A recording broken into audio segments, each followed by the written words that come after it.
the 2016 Edward R. Murrow Award winner for overall excellence in news. This is NBC3 News at 6, winner of the Emmy Award for Best Newscast.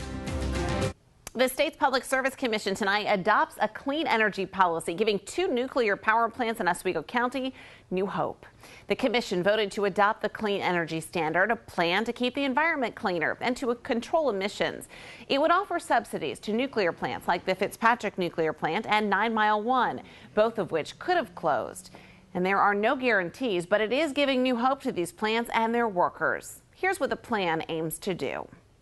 It wants to bring the state's usage of clean energy up to 50% by 2030.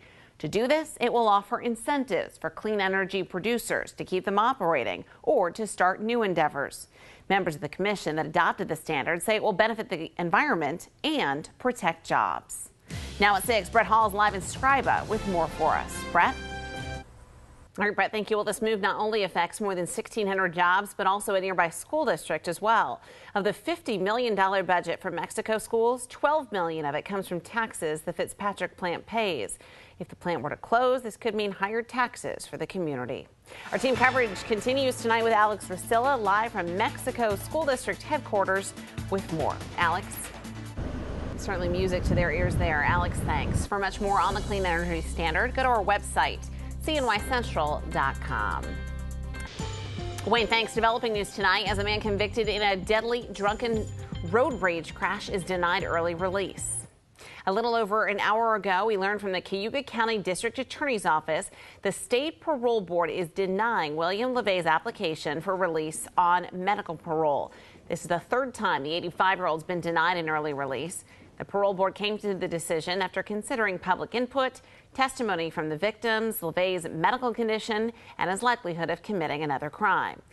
LeVay was convicted in March of 2011 for the November 2009 crash that killed Christopher Spack.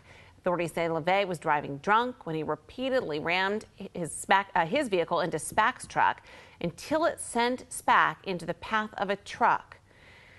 That was driven by Bradley Leyburn, who was badly injured in the crash. LeVay was sentenced to 6 to 18 years in prison. Well, we are about 3 weeks away now from the start of the state fair, but preparations are already underway at the fairgrounds. 180 tons of sand arrived today at the Center of Progress building for this year's sand sculpture. And the first few tents are being built on the new Midway.